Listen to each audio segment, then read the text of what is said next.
Hey everyone, this week's video is for all of you out there who have neck or back pain. I covered the 7 most important daily exercises that can be performed to better manage these issues. I hope you find great value in the video, and be sure to hit the subscribe button for more informational videos about PT and to learn how they can improve your life. So the primary cause of neck and back pain is poor posture. This rounded shoulders, forward head position that so many of us are guilty of in this day and age, especially with the use of technological devices. Luckily, we can work on what's called postural strengthening and address a lot of these issues. The first exercise for postural strengthening is called a chin tuck. A chin tuck looks like this, tucking down and back. And the purpose of a chin tuck is to strengthen the muscles in the back of the neck to hold your head in a better position and prevent this forward head position. I often refer to as the back of the neck as the core of the neck, because we know that if we can strengthen the core, we can get an improvement in back pain. And if we strengthen these muscles in the back of the neck, we will get an improvement of neck pain. The nice thing about a chin tuck is they can be performed almost anywhere while you're waiting at a stoplight, in a physician's office or other medical appointment office, waiting in line somewhere. It's easy to perform and very effective, an evidence-based treatment. Think double chin. Going along with this is to also work on postural strengthening by performing a scapular squeeze. Just coming forward and back. Forward and back. We're trying to come not just back, but back and down. Back and down with it. Acting like you're trying to squeeze a small object between your shoulder blades or scapulas. Again, easy to perform almost anywhere and very effective evidence-based treatment for neck and back pain.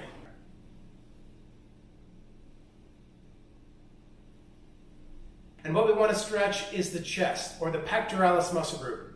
This muscle group can become tight, again bringing us into that forward head, rounded shoulders position. One of the best ways to stretch this is in a doorway. You can either stretch both sides at once or one side.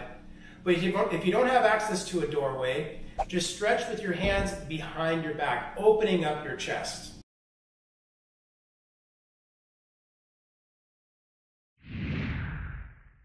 All right, so the next stretch is for the hip flexor, which is right here. When we sit a lot throughout the day, the hip flexor can get very tight and pulls the pelvis forward, resulting in low back pain. So the way that we can stretch out the hip flexor is to get into a lunge position. So just like this. Again, stretches should be held for 30 seconds at a moderate intensity only. If you stretch more than moderate, your body type starts to fight that stretch, and it reduces the effectiveness of the exercise. If that's painful on your knee, just use a pillow or something like that to make that more of a comfortable stretch. When we sit a lot throughout the day also, this again brings us into that forward head, rounded shoulders position. So part of preventing back pain or reducing back pain following this is to move into what's called back extension or spinal extension. To do that, we want to lay down and move into what's called the cobra stretch.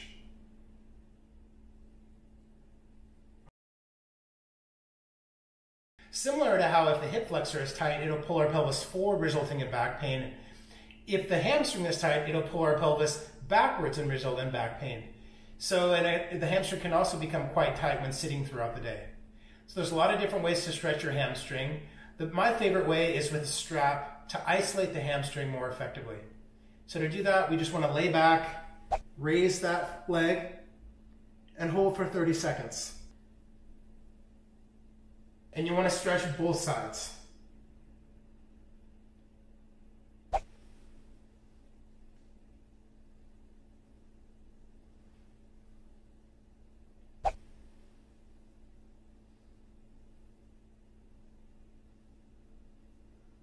All right, so the final exercise for today is for both the neck and the low back.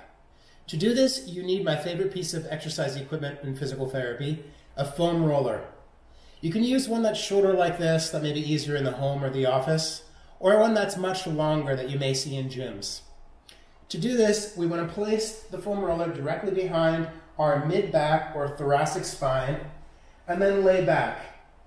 I'd recommend rolling a bit to find where you feel the most tight. And then there's two variations. You can do foam roller crunches, just going down and back. Or you can combine that with a crunch and reach. Crunch and reach. What this is doing is loosening up your mid-back, where we tend to hinge forward, significantly contributing to poor posture and a stiff spine and slumping as we age. Do not let pain go past a 5 out of 10 when performing any exercise, but especially this one. And pain should also settle down within about a minute when you stop the exercise. So this week's video has been all about what are the 7 best exercises that you can perform throughout the day to best manage neck and back pain. But there are so many different topics I could post about. It all depends on what you guys would like to see. So be sure to post your comments below and subscribe so I can do my best to create a meaningful video for you or a loved one to improve quality of life. This is Dr. John Mayo, physical therapist, really hoping that this program has been helpful for you or a loved one and improves your life.